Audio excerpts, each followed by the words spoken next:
Lo pernah gak sih lagi scroll-scroll santai di media sosial, tiba-tiba lo ngerasa, kok hidup gue gini-gini aja ya? Bukan karena lo lapar, bukan juga karena lo kesepian, tapi karena lo ngeliat temen lo, atau malah orang asing yang tak siapa posting liburan ke luar negeri, beli iPhone keluaran terbaru, atau nongkrong di cafe fancy yang harga satu cup kopinya bisa bikin e-wallet lo auto minus.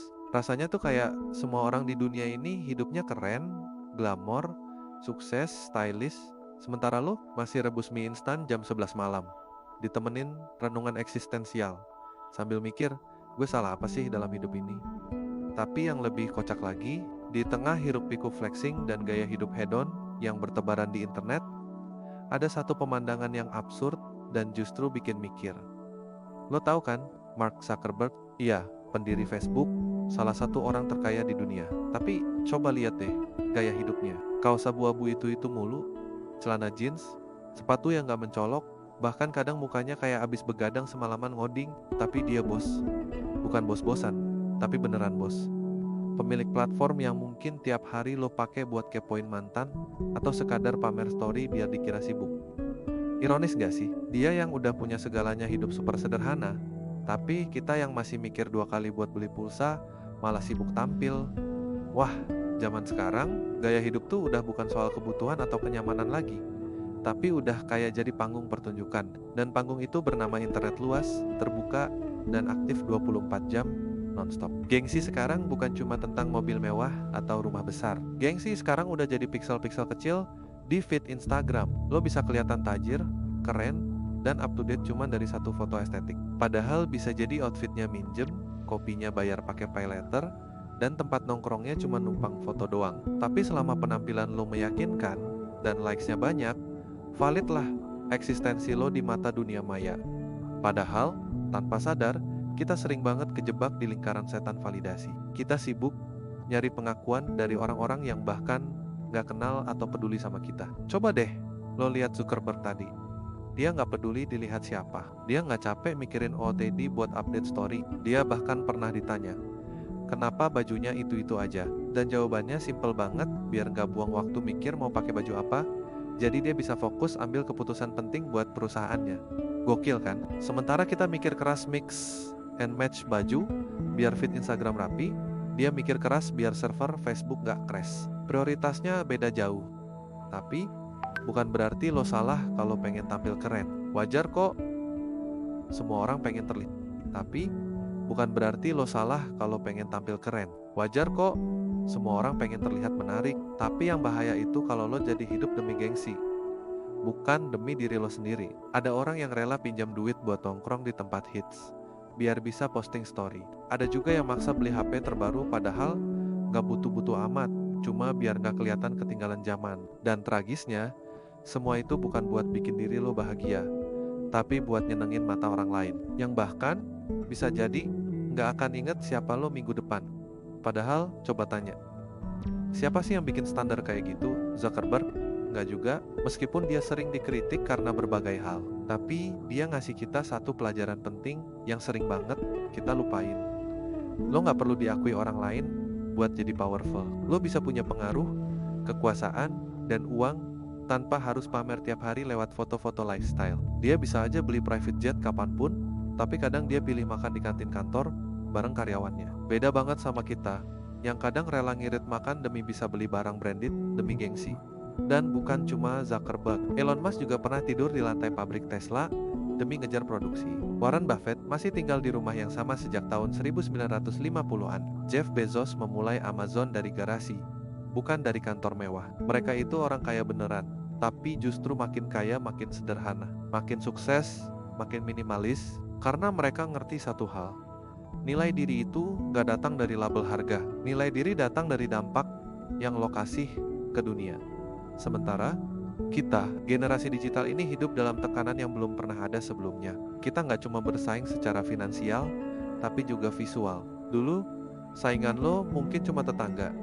Sekarang, saingan lo bisa orang dari Dubai yang punya penthouse, yang lo bahkan gak kenal. Dan semua itu muncul tiap detik di layar kecil di tangan lo. Gak heran kalau kita ngerasa kurang terus, karena patokan kita bukan diri sendiri, tapi feed orang lain. Yang bikin kita makin gampang kejebak dalam siklus flexing ini adalah rasa takut dibilang gagal. Takut kelihatan biasa aja, takut nggak dianggap keren, takut nggak diterima di lingkaran sosial tertentu. Dan cara tercepat buat nutupin semua itu adalah pura-pura.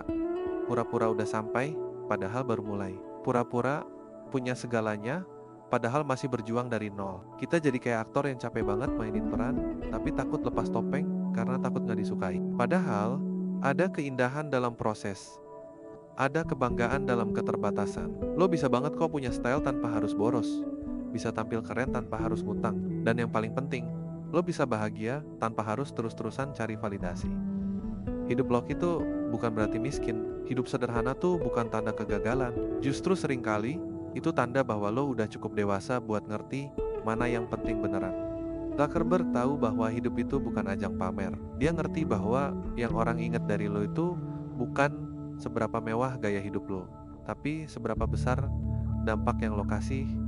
Dan dampak itu gak bisa difoto, gak bisa diedit pakai filter, tapi bisa dirasain, bisa dikenang, bisa bikin perubahan. Dan makin lo fokus bikin dampak, makin lo gak punya waktu buat mikirin pendapat orang lain, karena lo udah sibuk ngerjain hal-hal yang lebih bermakna. Orang-orang kaya yang hidup minimalis itu bukan karena pelit, tapi karena mereka udah ngerti value dari waktu dan energi. Mereka tahu waktu mikirin mau pakai baju apa, lebih baik dipakai buat mikirin strategi bisnis. Uang yang dihabisin buat flexing lebih baik dipakai buat investasi.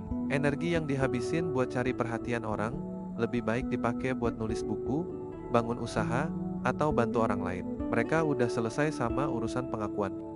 Tapi kalau lo masih di fase pengen diakui, gak apa-apa. Semua orang punya fase, tapi ingat, jangan sampai fase itu jadi jebakan.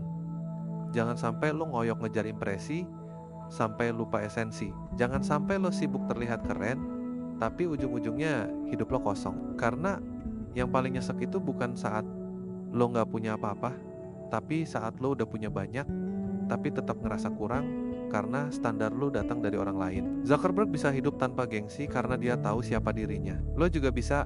Mungkin lo belum punya perusahaan triliunan dolar, tapi lo punya kendali atas hidup lo sendiri. Lo bisa pilih buat gak ikut-ikutan. Lo bisa pilih buat jujur sama diri lo sendiri. Lo bisa pilih buat tenang meskipun dunia di luar lagi sibuk pamer.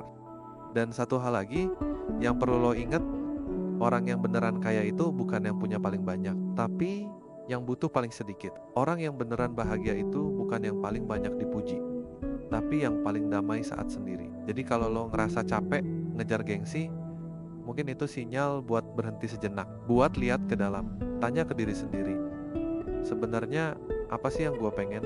Hidup kayak apa sih yang bikin gue tenang? Kalau jawabannya bukan ada di balik kamera, likes dan filter, berarti lo udah nemu satu hal yang juga dipegang teguh sama Zuckerberg, makna. Karena pada akhirnya semua kembali ke pilihan. Lo mau hidup buat impresi atau buat integritas?